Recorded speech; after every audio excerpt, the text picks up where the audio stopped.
Bonjour à tous, c'est Antoine Kirchner, votre radiologue articulaire préféré des réseaux, et j'espère que vous êtes prêts pour un nouveau cas clinique. Là, c'est une IRM de genou, c'est une jeune fille qui a 13 ans, qui fait du sport hein, et qui se plaint depuis plusieurs semaines maintenant de douleurs tout autour du genou, à l'effort, aussi au repos, mais surtout à l'exercice, et il n'y a eu aucun accident. Donc je vais vous faire défiler les images, c'est une IRM de genou standard avec 4 séquences, un sagittal T1 et 3 plans en DP FATSAT. Je vais vous faire défiler les images en sagittal en 2 pondérations et en coronal DP FATSAT, et ça devrait vous suffire pour me formuler votre diagnostic. Et après, je vous ferai un petit enregistrement à la mode on dicte ensemble pour ce dossier qui servira de correction. Allez, c'est parti, je défile les images doucement, on va commencer par le sagittal d'épée Fatsat, qui est ici.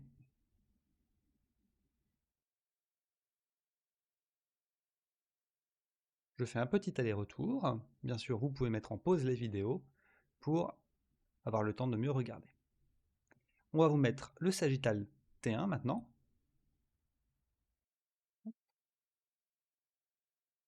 J'en profite en défilant doucement pour vous laisser réfléchir. Moi, je suis assez intéressé de savoir un peu plus sur vous, mes viewers. Je vois un peu de tout le monde, hein. J'ai des commentaires de gens qui sont ostéopathes. Attendez, on passe encore au DP FATSAT maintenant. Ostéopathes, des médecins, des paramédicaux, des étudiants en médecine, des gens qui envisagent de faire radiologie aussi parmi les étudiants en médecine. Donc moi, ça me fait toujours plaisir de pouvoir savoir que j'ai des futurs radiologues dans mes viewers. Et même des gens qui n'ont rien à voir avec le domaine médical. Donc si vous pouvez penser en commentaire à mettre un petit peu à votre sujet, moi ça m'intéresse. Donc vous voyez, on a passé les 3 séquences, tant qu'à faire, allez, je vous montre la séquence axiale. Alors celle-ci, elle est un petit peu bougée, hein. Voilà, on va regarder celle de gauche qui est un petit peu moins bougée. Je ne vous l'ai pas précisé, vous l'aurez reconnu sur l'axial, là, on a le latéral qui est ici, la tête de la fibula qui est là. Donc ça, c'est une IRM de genou droit. Et voilà, c'est tout. On a regardé toutes les images. Je vous laisse commenter en commentaire. Donnez-moi votre diagnostic.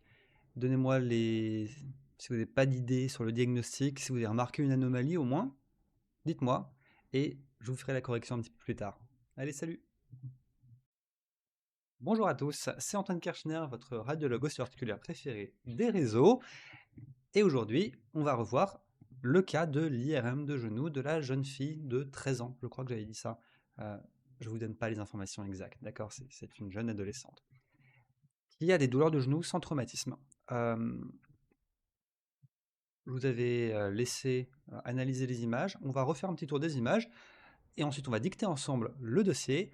Et enfin, je vous donnerai des explications un peu plus détaillées sur la nature de la pathologie. Alors, c'est parti. Ou plutôt là, dans le cas présent, c'est même pas vraiment une pathologie, vous allez voir.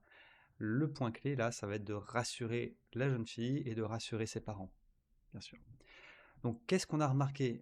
Forcément, quand j'ai défilé les images, votre œil, il a dû être attiré par ça. Vous voyez mon curseur? Ah, vous voyez pas mon curseur? Le voici. Il a dû être attiré par ça. Et un autre endroit par ça. Alors, on va faire un petit point d'anatomie. Vous avez remarqué, donc c'est un genou qui a un truc un petit peu particulier, cette ligne-là et cette ligne-là qui sont bien visibles.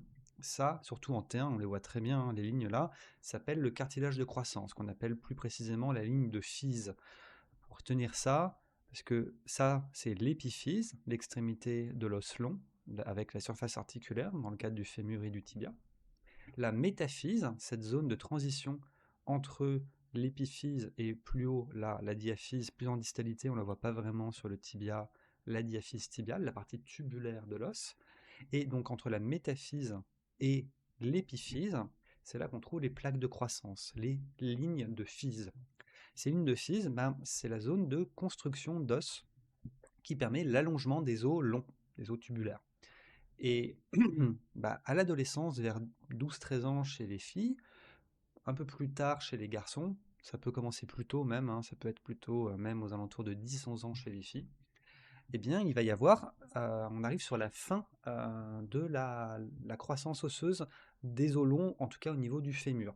Il y a des zones avec des cartilages de croissance et des zones d'ossification secondaire qui vont se terminer beaucoup plus tard, notamment les crêtes iliaques, la symphyse pubienne, les extrémités des clavicules ici. qui fusionnent beaucoup, beaucoup plus tard, hein, bien après la fin de la croissance des os longs et du rachis, donc bien après la fin de la croissance en taille, on a encore des zones où l'os n'est pas tout à fait terminé. Bref, je sors un peu du sujet. Donc ce qu'on remarque sur cette ligne de Fize, c'est qu'il y a un point d'œdème à cet endroit-là, et ici, un autre point d'œdème avec, chose caractéristique, un petit point noir à l'intérieur. Petit point noir à l'intérieur. Donc ça, vous l'avez sans doute remarqué. Si vous ne connaissez pas de quoi il s'agit, sachez que en l'absence d'autres anomalies sur cette IRM, et spoiler, il n'y en a aucune, hein, il n'y a aucune anomalie sur les ménisques, il n'y a pas d'anomalie sur le cartilage, il n'y a pas d'épanchement dans l'articulation, il n'y a pas d'anomalie osseuse, il n'y a pas d'anomalie des tendons, je vous l'affirme en ayant juste montré ces deux séquences, mais en axial, là, il n'y a pas d'anomalie du cartilage de la rotule, c'est très légèrement flou parce que la jeune fille a légèrement bougé, contracté sa rotule, on a les tendons de la patte doigt, la tête de la fibula, les plans ligamentaires collatéraux. De toute façon, il n'y a pas eu de traumatisme, on n'a aucune raison de craindre une entorse, mais on n'a pas non plus d'anomalie du ligament croisé antérieur, ligament croisé postérieur. Si vous avez l'œil, vous avez pu remarquer ici une petite bande là, qui est probablement un petit ligament accessoire de l'attache antérieure du ménisque médial, et même bonus, vous voyez la toute petite zone blanche qu'on a là, et qu'on va voir également en T1 en noir, ça correspond à une petite plica infrapatellaire. Encore une fois, ça n'a aucune importance. Donc il y a juste cette anomalie.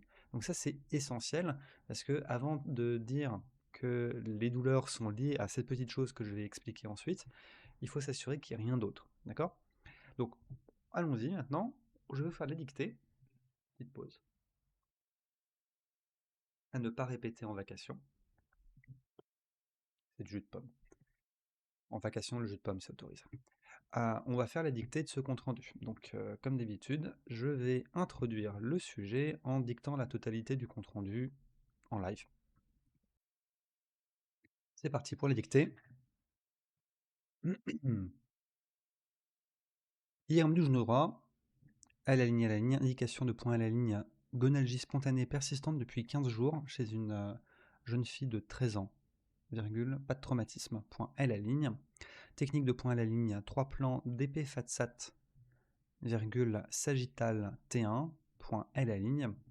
Résultat de point à la ligne, présence de deux zones d'œdème périphysaire présentes au niveau médial et au niveau latéral de la ligne de Fize fémorale, virgule, plus prononcée au versant médial, virgule, et centrée à ce niveau sur un hyposignal focal correspondant à un pont d'ossification débutant. Point L la ligne. La région, pardon, on recommence. La zone œdémateuse périphysaire latérale. Au niveau de la zone œdémateuse périphysaire latérale, il n'est pas identifié de pont d'ossification. Point à la ligne. Il n'y a pas d'anomalie de signal diffus de la ligne de Fize. Par ailleurs, point à la ligne, il n'y a pas d'autre plage d'anomalie de signal osseux. Point à la ligne. Il n'y a pas d'autre anomalie, virgule, notamment de point à la ligne, absence d'épanchement intra-articulaire, virgule, pas de corps étranger. Point à la ligne. Intégrité du pivot central, virgule, des ligaments collatéraux, point à la ligne, pas d'anomalie des ménisques, point à la ligne.